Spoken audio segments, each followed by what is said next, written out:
जय माता दी। नमस्कार दोस्तों, स्वागत है आप सभी का हमारे YouTube चैनल लक्ष्मी शर्मा की कहानियां पर। प्रेम से बोलिए गणेश महाराज की जय, लक्ष्मी नारायण की जय। प्यारे भक्तगणों, आज आप श्रवण करेंगे पौष महीने की पुत्रदा एकादशी व्रत से जुड़ी संपूर्ण कथा एक साथ। पुत्रदा एकादशी का व्रत साल में 2 बार किया जाता है। एक पुत्रदा एकादशी सावन महीने के शुक्ल पक्ष में और दूसरी पौष महीने की शुक्ल पक्ष में आती है। जो दंपति संतान सुख पाना चाहते हैं और जो अपनी संतान के सुखद स्वस्थ जीवन की कामना करते हैं, उन्हें पुत्रदा एकादशी का व्रत खास तौर पर करना चाहिए और व्रत के बाद कथा का श्रवण अवश्य करना चाहिए कि बिना कथा श्रवण के आपका व्रत अधूरा माना जाता है। इसलिए कथा को अनिवार्य रूप से श्रवण करें। भगवान आपकी हमारी सभी की मनोकामना को पूर्ण करे। तो आइए कथा शुरू करते हैं। भद्रावती नगरी में सुकेतुमान नाम का एक राजा राज्य करता था। वह निसंतान था। उसकी एक स्त्री थी, उसका नाम सौव्या था। वह सदैव निपुत्री होने के कारण चिंतित रहती थी। उस पुत्रहीन राजा के पितर रो रो कर पिंड लेते थे। इसके बाद हमें कौन पिंड देगा? इधर राजा को भी बंधु बांधव मंत्री मित्र राज्य हाथी घोड़ा आदि से भी संतोष नहीं होता था। उसका एकमात्र कारण पुत्रहीन होना था। वह विचार करता था कि मेरे मरने पर मुझे कौन पिंड देगा। पुत्र बिना पितरों और देवताओं ऋण नहीं हो सकते। जिस घर में पुत्र न हो वहां सदैव अंधेरा ही रहता है। इस तरह राजा रात दिन इसी चिंता में लगा रहता। एक दिन राजा ने अपने शरीर त्याग देने की सोची, परंतु विचार करने लगा आत्मघात करना महापाप है। राजा इस तरह मन में विचार करके एक दिन छिपकर वन को चल दिया। राजा घोड़े पर सवार होकर वन, पंछियों और वृक्षों को देखने लगा। उसने वन में देखा कि मृग, बाघ, सुअर, सिंह, बंदर, सर्प आदि भ्रमण कर रहे हैं। हाथी अपने बच्चों और हथनियों के बीच घूम रहे हैं। वन में राजा ने देखा कि कहीं तो सियार कर्कश शब्द कर रहे थे और कहीं मोर ध्वनि कर रही है। वन के दृश्यों को देखकर राजा को सोच विचार में दोपहर हो गई। अब राजा को भूख और प्यास लगने लगी। वह सोचने लगा कि मैंने अनेकों यज्ञ किए हैं और ब्राह्मणों को मधुर भोजन करवाया है, परंतु फिर भी मुझे यह दुख क्यों मिल रहा है? राजा प्यास के कारण बहुत बेचैन होने लगा और पानी की तलाश में आगे बढ़ा। कुछ ही आगे जाने पर उसे एक सरोवर मिला। उस सरोवर में कमल खिल रहे थे। उस सरोवर में सारस हंस, मगरमच्छ आदि जल क्रीड़ा कर रहे थे। उस सरोवर के चारों तरफ मुनियों के आश्रम बने थे। उस समय राजा के दाहिने अंग फरकने लगे। राजा मन में प्रसन्न होकर सरोवर के किनारे बैठे हुए मुनियों को देखकर घोड़े से उतरा, दंडवत करके उनके सम्मुख बैठ गया। राजा को देखकर मुनीश्वर बोले, हे राजा, हम तुमसे अत्यंत प्रसन्न हैं। तुम इस जगह कैसे आए हो, सो कहो। इस पर राजा ने उनसे पूछा, हे मुनीश्वरों, आप कौन हैं और किस लिए यहाँ पधारे हैं?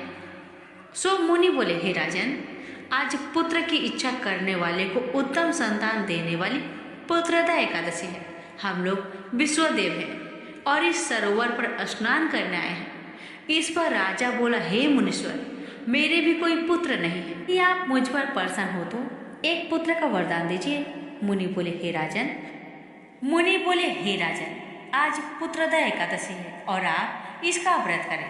भगवान की कृपा से आपके अवश्य ही पुत्र होगा।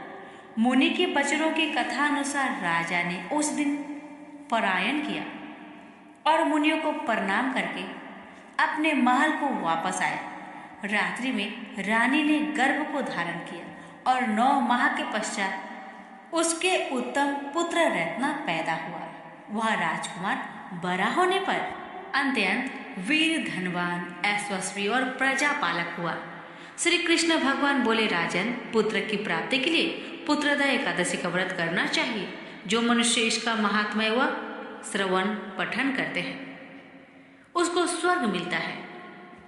प्रेम से बोलिए लक्ष्मी नारायण की जय। एक बार एक राज्य में एक राजा रहा करता था।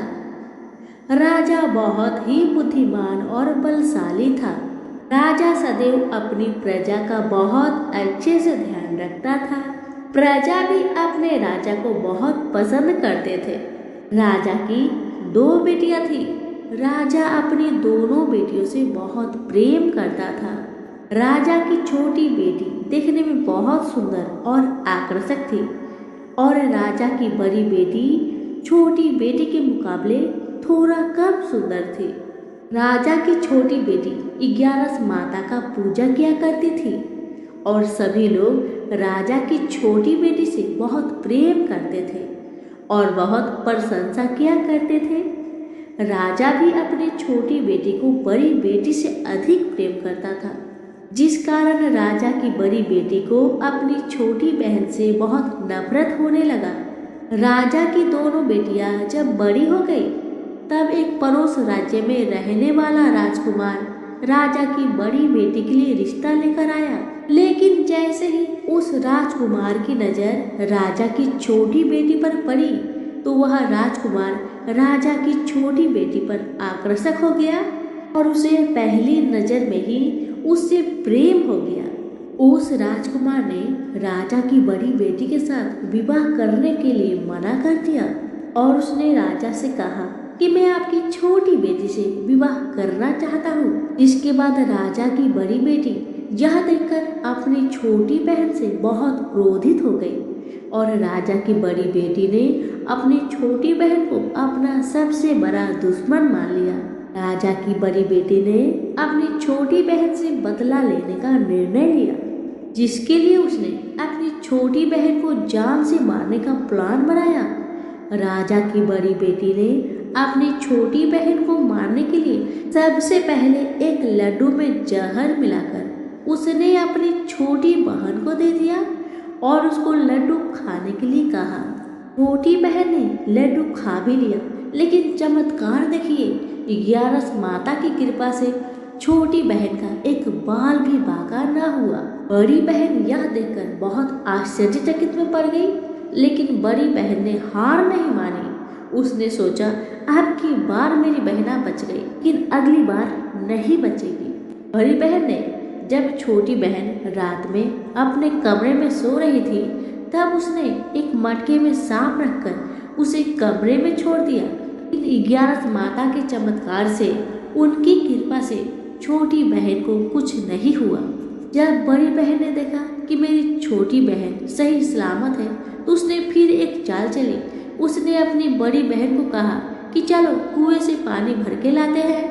अब तो दोनों बहन मिलकर कुएं के पास जाते हैं। बड़ी बहन ने कहा, बहन तुम कुएं के पास चलो, पानी निकालो। जैसे ही बहन कुएं के पास गई, बड़ी बहन ने छोटी बहन को कुएं में ढकेल दिया। लेकिन 11 माता का लीला देखिए, तब भी छोटी बहन को कुछ भी नहीं हुआ। बड़ी बहन बार बार असफल होती रही क्योंकि 11 माता छोटी बहन की रक्षा कर रही थी। तो बड़ी बहन का हर प्रयास असफल हो रहा था, इसलिए बड़ी बहन बहुत क्रोधित होती जा रही थी।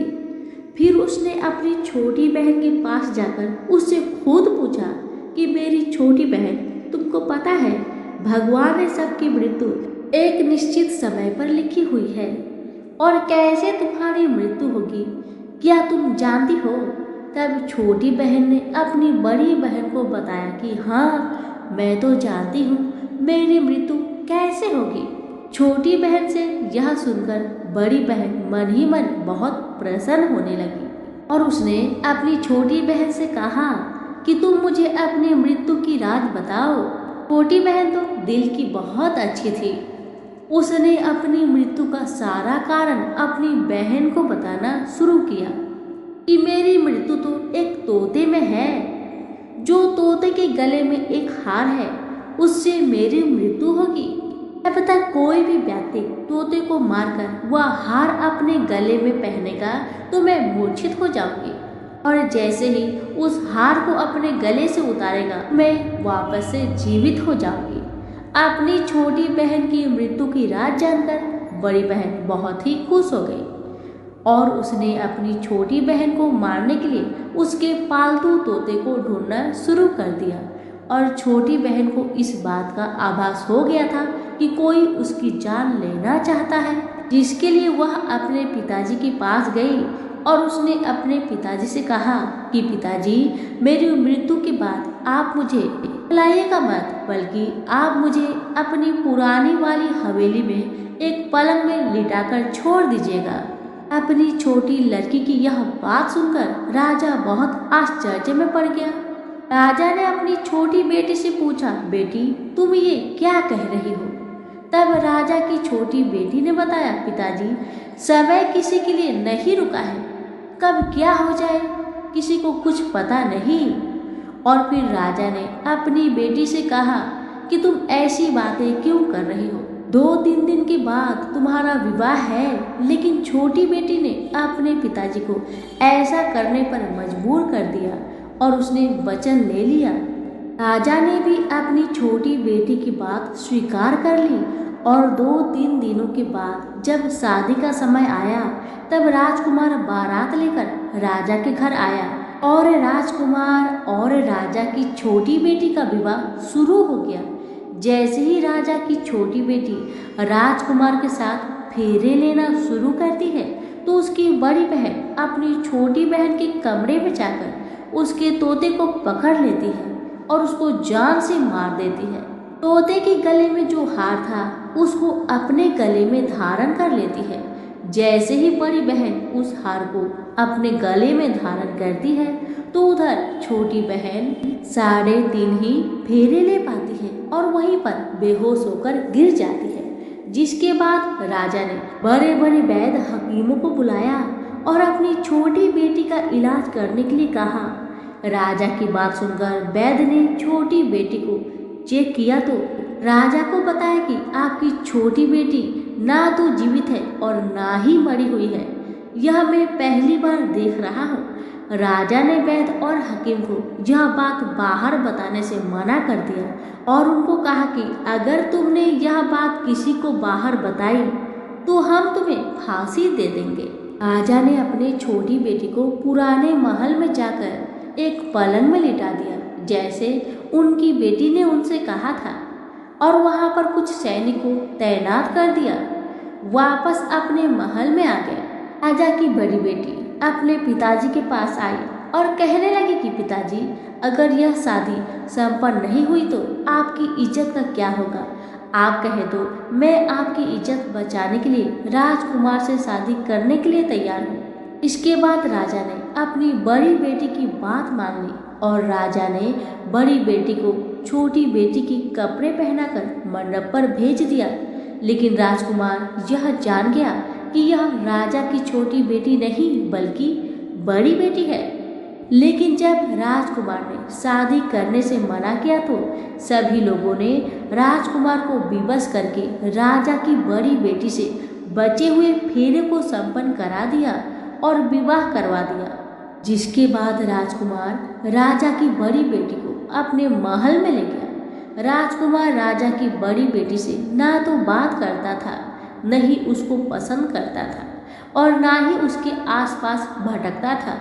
और राजकुमार ने यह फैसला कर लिया था वह अपनी प्रेमिका को ढूंढ कर ही रहेगा और यह जानकर रहेगा कि उसके साथ क्या हुआ।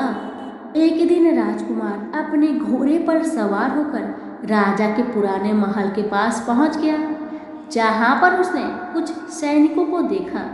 महल के पास पहुंचकर राजकुमार ने जब महल को ध्यान से देखा तो वह समझ गया कि यह तो हमारे ससुर जी का महल है। तब राजकुमार ने सैनिकों से पूछा, तुम लोग यहाँ क्या कर रहे हो और इस महल के अंदर उस पलंग में कौन लेटा है? जिसके बाद सैनिकों ने बताया कि यहाँ पर राजा की छोटी बेटी लेटी है। यह सुनकर राजकुमार बहुत प्रसन्न हो गया और वह तुरंत अपनी प्रेमिका के पास पहुँच गया और उसकी सेवा करने लगा। जैसे ही रात हुई तो राजा की छोटी बेटी उठकर खड़ी हो गई। राजकुमार यह देखकर बहुत खुश हो गया और उसने अपनी प्रेमिका से पूछा कि तुम यहाँ क्या कर रही हो?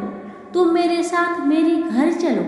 राजा की छोटी बेटी ने राजकुमार को सारी बातें बता दी। मेरी जान एक तोते में बसी थी और मैंने यह बात सिर्फ अपनी बड़ी बहन को बताया था, और मुझे पता है कि उसने ही मुझे मारने का प्रयास किया है। उसके पास एक हार है जिसको वह सुबह पहन लेती है और रात को उतार देती है। जब तक वह हार को पहने रहती है तब तक मैं मूर्छित रहती हूँ, और जैसे ही वह हार को उतार देती है तो मैं जीवित हो जाती हूँ। और जब तक मेरी बड़ी बहन के पास वह हार है तब तक मैं ऐसे ही जीवित और मूर्छित होती रहूंगी। और मेरी बड़ी बहन के पास जो हार है वह मेरे हाथ में लग जाए तो मैं हमेशा के लिए जीवित हो जाऊंगी। राजकुमार यह बात सुनकर राजा की छोटी बेटी के पास रहने का निर्णय ले लिया, और उसने अपने बचे हुए सारे फेरे उस पलंग में लेटी राजा की छोटी बेटी के साथ ले लिया और अपना विवाह पूर्ण कर लिया और वहीं पर ही रहने लगा। देखते ही देखते कुछ समय में राजा की छोटी बेटी और राजकुमार की पत्नी पेट से हो गई। एक दिन राजकुमार को किसी काम से बाहर जाना पड़ा। तब छोटी बहन के पेट में बहुत तेज दर्द होने लगा। इसके बाद उसने 11 माता का आह्वान किया, जिसके बाद वहां पर 11 माता प्रकट हुई और उन्होंने अपनी भक्तों के दर्द को दूर किया और एक पुत्र की प्राप्ति करवाई। और वहीं पर अचानक से राजकुमार भी आ गया। राजकुमार ने 11 माता को देखा तो वह आश्चर्यचकित हो गया और उसने तुरंत माता को प्रणाम किया।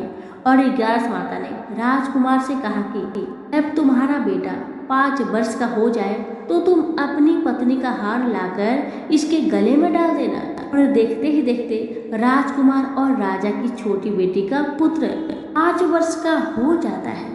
तो राजकुमार अपने बेटे से कहता है कि बेटा, मैं कुछ काम से बाहर जा रहा हूँ, तुम अपनी माता का ध्यान रखना। और वहाँ से चला जाता है। राजा को बाहर निकलता देख बड़ी बहन के सैनिक देख लेते हैं और बड़ी बहन को जाकर सारी बात बता देते हैं, जिसके बाद बड़ी बहन अपनी छोटी बहन के पुत्र को वहाँ से उठवा लेती है और उसको मरवा देती है। छोटी बेटी के पुत्र के 2 टुकड़े करवा देती है। पहला टुकड़ा चक्की के पास छुपा देती है और दूसरा टुकड़ा अपनी पलंग के नीचे रख देती है। अब 11 माता भिखारी का रूप लेकर आती है। एक भिखारी का रूप रखकर बड़ी बहन के पास चली जाती है, जिसके बाद वहां से भिक्षा मांगने लगती है। बड़ी बहन अपने नौकरों से कहती है कि जाकर भिक्षा दे दो, लेकिन जैसे ही नौकर 11 माता को भिक्षा देने के लिए आते हैं तो माता उन्हें मना कर देती है और कहती है कि मैं तुम्हारी महारानी से ही भिक्षा लूंगी। जिसके बाद बड़ी बहन स्वयं ही भिक्षा देने के लिए माता के पास आती है। तब माता एक बिल्ली का रूप लेकर उसके कमरे में चली जाती है और वहां पर छोटी बेटी के पुत्र के दोनों टुकड़े को वापस में जोड़ देती है और उसे जीवित कर देती है। उसे वहां से ले आती है और राजकुमार को सौंप देती है। राजकुमार अपने बेटे को लेकर अपनी पत्नी यानी कि बड़ी रानी के पास जाता है और कहता है कि तुम इसका ध्यान रखना। अगर तुम इस बच्चे का अच्छे से ध्यान रखोगी तो मैं तुमसे बात करूंगा। एक दिन राजकुमार अपने बच्चे से कहता है कि तुम मम्मी से उनके गले का हार मांग लो। जिसके बाद राजकुमार का लड़का अपनी मम्मी के पास जाता है और कहता है कि मम्मी, मुझे तुम्हारा हार चाहिए जो तुमने गले में पहन रखा है। यह सुनकर पहले तो बड़ी बहन बहुत क्रोधित हुई, पर उसको याद आता है कि राजकुमार ने कहा था कि अगर मैं इस बच्चे का ध्यान अच्छे से रखूंगी तो वह मुझसे बात करेंगे, जिसके कारण वह हार को उस बच्चे को दे देती है और वह तुरंत हार को ले जाकर अपने पिताजी को दे देता है। और तभी राजकुमार ने अपने बेटे को लेकर वहां से जाने लगता है और अपनी पत्नी से कहता है, तुम हमारे लिए खाना बनाकर रखो, मैं शाम को आकर तुम्हारे साथ खाना खाऊंगा। और वह अपने बेटे को लेकर वहां से चला जाता है। जिसके बाद वह राजा के पास जाता है और उनको सारी कहानी बताने लगता है। राजा अपनी बड़ी बेटी की यह करतूत सुनकर बहुत क्रोधित होता है और अपनी परवरिश पर ही दोष देने लगता है और राजकुमार को अपनी छोटी बेटी के साथ रहने के लिए आदेश देता है। कहते हैं कि जो भी भक्त 11 माता की व्रत श्रद्धा पूर्वक करता है, उनकी कथा का श्रवण करता है, उनकी सभी कष्टों का हरण खुद माँ करती है। हे 11 माता, जैसे आपने राजा की छोटी बेटी की रक्षा की, उसका पुत्र की रक्षा किया, वैसे ही इस कथा को सुनने वाले, कहने वाले, हुक्कारे भरने वाले सभी के परिवार पर अपनी कृपा सदा बनाए रखना। तो सभी मिलकर बोले 11 माता की जय। सब धर्मों के ज्ञाता, वेद और शास्त्रों के अर्थ ज्ञान में पारंगत, सबके हृदय में रमन करने वाले, श्री विष्णु के तत्व को जानने वाले तथा भक्त परायण प्रहलाद जी जब सुख पूर्वक बैठे हुए थे, उस समय उनके समीप स्वधर्म का पालन करने वाले महर्षि कुछ पूछने के लिए आए। महर्षियों ने कहा, प्रहलाद जी, आप कोई ऐसा साधन बताइए जिससे ज्ञान, ध्यान और इंद्रिय निग्रह के बिना ही अनायास भगवान विष्णु का परम पद को प्राप्त हो जाता है। उनके ऐसा कहने पर संपूर्ण लोगों के हित के लिए उद्धत रहने वाले विष्णु भक्त महाभाग प्रहलाद जी ने संक्षेप में इस प्रकार कहा, महर्षियों, जो 18 पुराणों का सार से भी सारतर तत्व है, जिसे कार्तिकेय जी के पूछने पर भगवान शंकर ने उन्हें बताया था, उसका वर्णन करता हूँ, सुनिए। महादेव जी कार्तिकेय से बोले, जो कली में एकादशी की रात में जागरण करते हैं, समय वैष्णव शास्त्र का पाठ करते हैं, उसे कोटि जन्मों के लिए हुए 4 प्रकार के पाप नष्ट हो जाते हैं। जो एकादशी के दिन वैष्णव शास्त्र का उपदेश करता है, उसे मेरा भक्त जानना चाहिए। जिसे एकादशी के जागरण में निद्रा नहीं आती तथा जो उत्साह पूर्वक नाचता और गाता है, वह मेरा विशेष भक्त है। मैं उसे उत्तम ज्ञान देता हूँ और भगवान विष्णु मोक्ष प्रदान करते हैं। अतः मेरे भक्त को विशेष रूप से जागरण करना चाहिए। जो भगवान विष्णु से वैर करते हैं, उन्हें पाखंडी जानना चाहिए।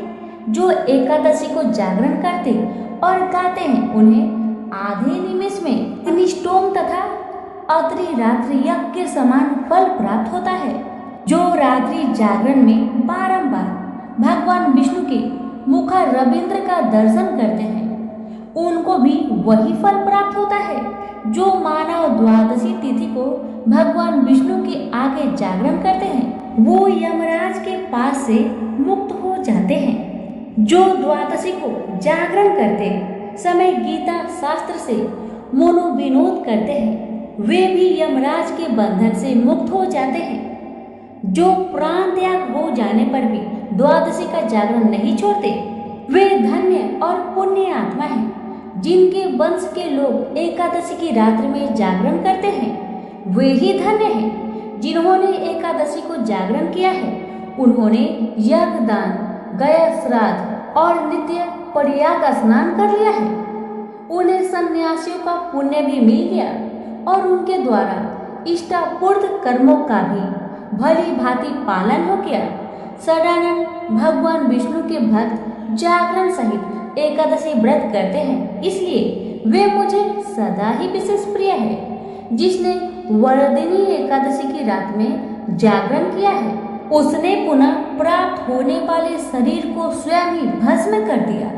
जिसने त्रिस्पीसा एकादशी को रात्रि में जागरण किया है, वह भगवान विष्णु के स्वरूप में लीन हो जाता है।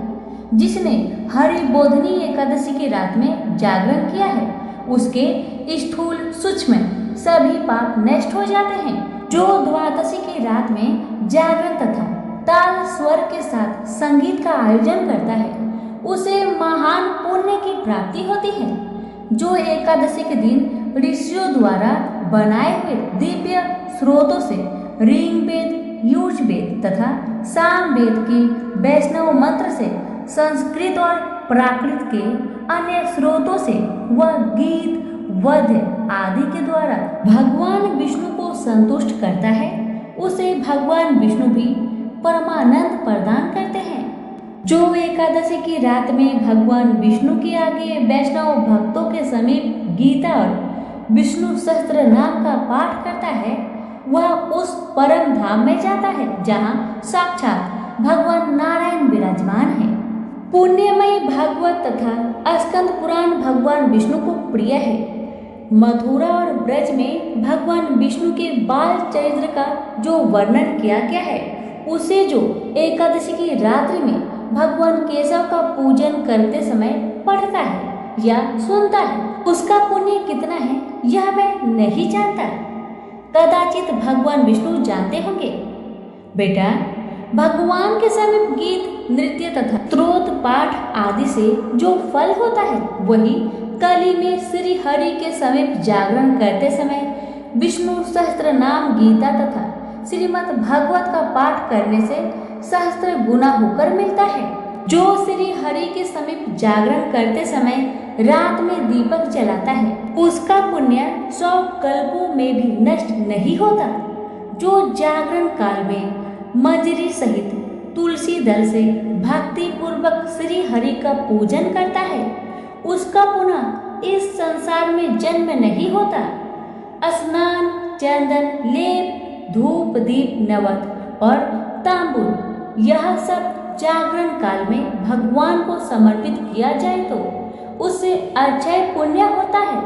कार्तिकेय, जो भक्त मेरा ध्यान करना चाहता है वह एकादशी की रात्रि में श्री हरि के समीप भक्ति पूर्वक जागरण करे। एकादशी के दिन जो लोग जागरण करते हैं उनके शरीर में इंद्र आदि देवता आकर स्थित हो जाते हैं। जो जागरण काल में महाभारत का पाठ करते हैं वे उस परम धाम में जाते हैं जहाँ सन्यासी महात्मा जाया करते हैं। जो उस समय श्री रामचंद्र जी का चरित्र 10 खंड वध पढ़ते हैं वे योग वेताओं की गति को प्राप्त होते हैं। इन्होंने श्री हरि के समीप जागरण किया है। उन्होंने चारों वेदों का स्वाध्याय, देवताओं का पूजन, यज्ञों का अनुष्ठान तथा सब तीर्थों में स्नान कर लिया। श्री कृष्ण से बढ़कर कोई देवता नहीं है और एकादशी व्रत के समान दूसरा कोई व्रत नहीं है। जहाँ भगवत शास्त्र है, भगवान विष्णु के लिए जहाँ जागरण किया जाता है और जहाँ सालग्राम शिला स्थित होती है वहाँ साक्षात भगवान विष्णु उपस्थित होते हैं। प्रेम से बोलिए लक्ष्मी नारायण की जय। ऋषि संदीपनी के आश्रम में कृष्ण और गरीब ब्राह्मण सुदामा में अच्छी दोस्ती हो गई। कहा जाता है कि भगवान कृष्ण ने सुदामा से कुछ मंत्र भी सीखे। एक दिन ऋषि ने उन्हें आग जलाने के लिए जंगल में कुछ लकड़ी लाने के लिए कहा। कृष्ण और सुदामा दोनों लकड़ी लाने एक साथ जंगल में गए। जंगल में दोनों लकड़ी इकट्ठी कर ही रहे थे कि अचानक भयानक तूफान आ गया। सुदामा चिंतित हो गए लेकिन कृष्ण ने उनका हाथ पकड़कर उन्हें नहीं घबराने का आश्वासन दिया। तूफान गुजरने के बाद लकड़ी लेकर दोनों वापस आश्रम आ गए। कृष्ण ने सुदामा का साथ कभी नहीं छोड़ा। वही सुदामा ने अच्छे दोस्त के रूप में कृष्ण का साथ पाने के लिए भगवान को धन्यवाद दिया। पढ़ाई पूरी करने के बाद सुदामा और कृष्ण दोनों अपनी अपनी राह चले गए। ऋषि संदीपनी ने उन्हें लंबे जीवन और खुश रहने का आशीर्वाद दिया। कृष्ण द्वारिका के राजा बने और राजकुमारी रुक्मणी से विवाह रचाया। वही सुदामा एक साधारण ब्राह्मणी लड़की से शादी रचाकर एक पुजारी के रूप में अपना जीवन व्यतीत करने लगे। वह शास्त्रों को पढ़ते और पूजा पाठ कराते थे। सुदामा सभी भौतिक और सांसारिक सुखों का त्याग कर अपनी पत्नी के साथ सुखपूर्वक जीवन व्यतीत कर रहे थे। उनकी दयालुता और सज्जनता के कारण सुदामा को सभी लोग प्यार और सम्मान करते थे। कुछ समय बाद सुदामा की पत्नी ने 2 बच्चे को जन्म दिया। साधारण जीवन यापन कर रहे सुदामा के लिए अब अपने परिवार के लिए रोजी रोटी का सामान जुटाना मुश्किल होने लगा। अपने पति के लिए पूरी तरह से समर्पित सुदामा की पत्नी को अपने बच्चों का कष्ट बर्दाश्त नहीं हुआ तो उसने एक दिन सुदामा से कृष्ण के पास जाने और मदद मांगने के लिए याचना करने को कहा। इस पर सुदामा ने अपनी पत्नी को कहा, मैं कृष्ण के पास सहायता मांगने के लिए जा सकता हूँ। कहाँ वो द्वारिका जैसे महान नगर के राजा और कहाँ मैं साधारण ब्राह्मण में तो उनका मित्र कहलाने लायक भी नहीं हूँ। लेकिन उनकी पत्नी उन पर कृष्ण के पास जाने के लिए लगातार दबाव बनाती रही। हार कर एक दिन सुदामा कृष्ण के पास जाने के लिए तैयार हो गए, लेकिन उन्होंने अपनी पत्नी से कहा, ठीक है, मैं कृष्ण के पास जाने को तैयार हूँ, लेकिन हमारे पास ना तो खाने का एक दाना है और ना ही हमारे पास कपड़े हैं। मैं कृष्ण से मिलूंगा तो उन्हें उपहार में क्या दूंगा? सुदामा की पत्नी ने उनकी बातें सुनकर कहा, आपने ही तो कहा था कि कृष्ण को चिवड़ा बहुत पसंद है, मैं पड़ोसी से कुछ मांग लूंगी। फिर उनकी पत्नी अपने पड़ोसी के यहाँ गई और उनसे मुट्ठी भर चिवड़ा मांग लाई और कपड़े की पोटली में बांधकर सुदामा को कृष्ण के पास जाने के लिए तैयार किया। कई दिनों तक जंगल में चलने के बाद सुदामा महान द्वारिका नगरी के द्वार पर पहुंचे। द्वारिका नगरी का द्वार सोने का बना हुआ था और सूर्य की रोशनी में चमक रहा था। सुदामा जब द्वार में प्रवेश कर रहे थे तो द्वारपाल ने उन्हें रोका और उनसे द्वारिका आने का कारण पूछा। सुदामा ने जवाब दिया, मैं कृष्ण से मिलने आया हूँ। द्वारपाल हंसा और सुदामा का मजाक उड़ाते हुए कहा, तुम्हें ऐसा क्यों लगता है कि हमारे राजा तुम जैसे गरीब ब्राह्मण से मिलेंगे? सुदामा ने जवाब दिया, क्योंकि मैं उनका मित्र हूँ। यह सुनकर द्वारपाल ने जोर से ठहाका लगाया, लेकिन बार बार सुदामा के कहने पर द्वारपाल कृष्ण के पास गया और बोला, महाराज, राज्य के दरवाजे पर एक गरीब ब्राह्मण आया है जो निश्चित ही पागल जान पड़ता है। उसका कहना है कि वो आपका मित्र है और खुद का नाम सुदामा बता रहा है। कृष्ण ने जैसे ही यह सुना वह सिंहासन से कूद पड़े और नंगे पांव सड़कों पर दौड़ते हुए द्वार तक पहुंचे। खुशी के आंसुओं के साथ उन्होंने सुदामा का स्वागत किया और पूछा, प्रिय मित्र, इतने दिनों से तुम कहाँ थे? मैं तुम्हें बहुत याद कर रहा था। कृष्ण से मिलकर सुदामा भी बहुत खुश हुए। वे यह देखकर आश्चर्यचकित रह गए कि कृष्ण खुद उन्हें लेने के लिए द्वार तक आए। कृष्ण के महल में पहुंचकर सुदामा वहां के वैभव को देखकर चकित रह गए। महल की दीवारों महंगे पत्थरों और सोने से बनी हुई थी। कृष्ण सुदामा को महल के अंदर ले गए और खुद उनके पैरों को गुलाब जल से धोया। इसके बाद उन्होंने कई बातें की। कुछ देर बाद कृष्ण ने देखा कि सुदामा के पास एक पोटली है जिसमें कुछ बंधा हुआ है। उन्होंने सुदामा से पूछा, क्या है ये? मेरे लिए है। सुदामा यह सुनकर बहुत शर्मिंदा हुए। उन्होंने सिर झुका लिया और कृष्ण की बातों का जवाब नहीं दिया। कृष्ण ने सुदामा से पोटली छीन ली और उसमें से चिवड़ा निकालकर खाने लगे। कुछ दिनों बाद सुदामा ने कृष्ण से विदा मांगी। शर्मिंदा होने के कारण सुदामा ने कृष्ण को अपनी स्थिति के बारे में अवगत नहीं कराया और ना ही उनसे मदद मांगी। लौटते समय सुदामा पूरे रास्ते कृष्ण की दयालुता के बारे में सोचते रहे। उन्हें कृष्ण जैसा मित्र पाकर गर्व हो रहा था। जब सुदामा घर पहुंचे तो उन्होंने चमत्कार देखा। उनकी झोपड़ी हवेली में बदल चुकी थी और उनके बच्चे हवेली के आंगन में खेल रहे थे। वो सभी नए कपड़े पहने हुए थे और बहुत खुश लग रहे थे। उनकी पत्नी ने जब सुदामा को द्वार पर खड़े देखा तो भागती हुई उनके पास आई और कहा, ये तो चमत्कार हो गया, हमारी झोपड़ी हवेली में बदल चुकी है। सुदामा ने चुपचाप सिर हिला दिया। वो समझ गए कि कृष्ण के चमत्कार से ही ऐसा संभव हो सका है। अचानक उनकी आंखों में आंसू बहने लगे। उन्होंने मन ही मन कृष्ण की उदारता और दयालुता के लिए उन्हें धन्यवाद दिया। प्रेम से बोलिए कृष्ण भगवान की जय। अब सुनिए भगवान श्री कृष्ण के सिर दर्द की कहानी। द्वापर युग में घटित कृष्ण और राधा की कहानियां कौन कौन नहीं जानता। उस वक्त देवताओं में यह चर्चा थी कि राधा ही भगवान कृष्ण की सबसे बड़ी भक्त है, पर इस बात से एक व्यक्ति सहमत नहीं थे और वे थे नारद मुनि। वह अपने आप को ही भगवान कृष्ण का सबसे बड़ा भक्त मानते थे, पर देवताओं में राधा रानी के विषय में चर्चा सुनकर उन्हें जलन महसूस होने लगी थी।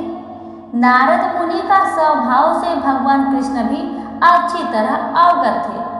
एक दिन नारद मुनि कृष्ण भगवान से मिलने द्वारिकापुरी गए थे। उन्हें आता देख भगवान श्री कृष्ण अपना सिर पकड़कर बैठ गए। मुनिवर ने उन्हें देखते ही पूछा, क्या हुआ प्रभु, आप यूं सिर पकड़कर क्यों बैठे हैं? उस पर द्वारिकाधीश ने उत्तर दिया, मुनिवर, आज हमें सिर में बहुत पीड़ा हो रही है। नारद बोले, तो प्रभु इस पीड़ा को मिटाने का क्या कोई उपाय है? कृष्ण ने कहा, हाँ उपाय तो है।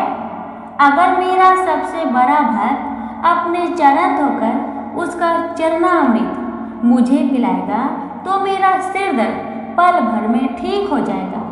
कृष्ण के मुख से यह उपाय सुनकर कुछ पल के लिए मुनिवर सोच में पड़ गए कि हूँ तो मैं ही सबसे बड़ा कृष्ण भक्त, लेकिन अगर मैं अपने पैर धोकर उसका चरणामृत प्रभु को पिलाऊंगा तो मुझे नरक जाने जितना महापाप लगेगा।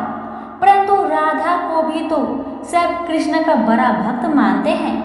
इतना सोचने के बाद भगवान कृष्ण से आज्ञा लेकर नारद तुरंत राधा रानी के महल में जा पहुंचे और उन्हें प्रभु के सिर में हो रही पीड़ा एवं उसका उपाय के बारे में वृत्तांत सुनाया। वह सुनकर राधा रानी ने एक क्षण का भी विलंब न करते हुए अपने चरण धोकर उसका अमृत एक कटोरी में नारद मुनि के हाथ में लाकर दिया और कहा, मुनिवर, मैं नहीं जानती कि मैं भगवान कृष्ण की कितनी बड़ी भक्त हूँ, पर मैं अपने ईश्वर आराध्य को पीड़ा में नहीं देख सकती। राधा के मुख से वह सच्चे भक्ति भाव के शब्द सुनकर नारद मुनि की आंखें खुल गई और वह समझ गए कि राधा रानी ही कृष्ण की सबसे बड़ी भक्त है और प्रभु श्री कृष्ण ने यह लीला मुझे समझाने के लिए रची थी। तो प्रेम से बोलिए श्री कृष्ण भगवान की जय, राधा रानी की जय। अब आप सुनेंगे कर्मा बाई की खिचड़ी की कहानी। यह कहानी भगवान कृष्ण की प्रिय भक्त कर्मा बाई की है। कर्मा बाई बचपन से ही अपने पिता जीवन राम को कृष्ण भगवान की पूजा करते हुए देखती थी। वह कभी भी कृष्ण भगवान को भोग लगाए बिना भोजन ग्रहण नहीं करते थे। जब कर्मा बाई 13 साल की थी तब एक दिन जीवन राम को तीर्थ पुष्कर स्नान के लिए जाने की इच्छा हुई। साथ में उनकी पत्नी ने भी पुष्कर स्नान की इच्छा प्रकट की। जीवन राम अपनी बेटी को भी ले जाना चाहते थे, लेकिन दुविधा यह थी कि अगर वह सब घर से बाहर चले गए तो श्री कृष्ण भगवान को भोग कौन लगाएगा। जब जीवन राम ने इस नित्य कर्म की जिम्मेदारी कर्मा बाई को सौंपी और कहा कि देखो बेटी कर्मा, सुबह भगवान कृष्ण को भोग लगाने के पश्चात ही तुम भोजन ग्रहण करना। कर्मा ने भी अपने पिता की हाँ में हाँ भर दी। अगले दिन सुबह कर्मा बाई ने उठकर सबसे पहले गुड़ और घी डाल के बाजरे का खिचड़ा बनाया और भगवान कृष्ण की मूर्ति के सामने रख दिया और बोली, भगवान, मैंने आपका भोग रख दिया है, आपको जब भूख लगे तब खा लेना, तब तक मैं घर के काम पूरे कर लेती हूँ। इतना कहकर कर्मा अपने घर के कामों में जुट गई। काम करते करते बीच बीच में आकर देखने पर जब कर्मा को ज्ञात हुआ कि भगवान ने अभी तक खिचड़ा नहीं खाया है, तब उसे संदेह हुआ कि शायद खिचड़ी में घी और गुड़ कम हो गई है, इसलिए भगवान कृष्ण भोजन ग्रहण नहीं कर रहे हैं। तभी कर्माबाई ने खिचड़ी में थोड़ा सा गुड़ और घी मिलाया और मूर्ति के सामने बैठ गई। वह बोली, भगवान, मेरे पिताजी जब खिलाते हैं तब तो आप खा लेते हो, तो अब क्यों नहीं खा रही हो? और अभी तो पिताजी बाहर गए हैं, उन्हें आने में बहुत दिन लगेंगे, तब तक आपको भोग लगाने की जिम्मेदारी मुझे दी गई है, इसलिए जब तक आप भोजन नहीं खाएंगे मैं भी कुछ नहीं खाऊंगी। इस तरह जिद पर अड़ी नन्ही कर्मा की प्यारी बातों से कृष्ण भगवान का सिंहासन डोल गया और फिर मूर्ति में से आवाज आई, बेटी कर्मा, तुमने पर्दा तो नहीं किया है, तो मैं भोजन ग्रहण कैसे करूं? तब कर्माबाई ने मूर्ति के आगे अपनी चुनरी का पर्दा किया और कुछ ही समय में कृष्ण मूर्ति के सामने रखी खिचड़ी की थाली खाली हो गई। अब कर्मा रोज सुबह सबसे पहले कृष्ण को बाजरे का खिचड़ा खिलाती और बाद में खुद भोजन ग्रहण करती थी। कुछ दिनों बाद घर लौटने पर कर्मा के माँ बाप श्री कृष्ण लीला देखकर दंग रह गए। इस तरह कर्माबाई ईश्वर कृष्ण की निस्मित भक्त बन गई। अपने जीवन के अंतिम दिनों में कर्माबाई भगवान जगन्नाथ की नगरी जगन्नाथपुरी में एक कुटिया में बस गई। वहां पर एक दिन कर्माबाई की कुटिया के सामने एक तेजस्वी कांति वाला बालक आया और उसने कर्माबाई से कहा, मुझे भूख लगी है माँ, खाने को दो। उस वक्त भी कर्माबाई अपने भगवान कान्हा के लिए खिचड़ा का भोग लगा रही थी। कर्मा ने उस बालक को भी खिचड़ा खिलाया। इसके बाद से वही बालक हर रोज कर्मा के हाथ का खिचड़ा खाने आता था। यह सिलसिला कई वर्षों तक चलता रहा। वह बालक कोई और नहीं, स्वयं जगन्नाथ भगवान थे, क्योंकि जिस दिन कर्माबाई का देहांत हो गया उस दिन जगन्नाथ भगवान की मूर्ति की आंखों से आंसू बह रहे थे और उसी रात मंदिर के पुजारी के सपने में जगन्नाथ भगवान आए और अपने दुखी होने का कारण बताया कि उस परम प्रिय भक्त कर्माबाई गोलोक सिधर गई है। मैं रोज सुबह उसके हाथ की खिचड़ी खाता था, अब मुझे खिचड़ी कौन खिलाएगा? अगले दिन से मंदिर के पुजारियों ने निर्णय लिया, भगवान का रोज बाजरे का खिचड़ा का भोग लगेगा और उस भोग का नाम दिया गया कर्माबाई की खिचड़ी। तो प्रेम से बोलिए श्री कृष्ण भगवान की जय, जगन्नाथ भगवान की जय। कथा अच्छी लगे तो दूसरों को शेयर जरूर करें। भगवान आप सभी की मनोकामना को पूर्ण करें। धन्यवाद।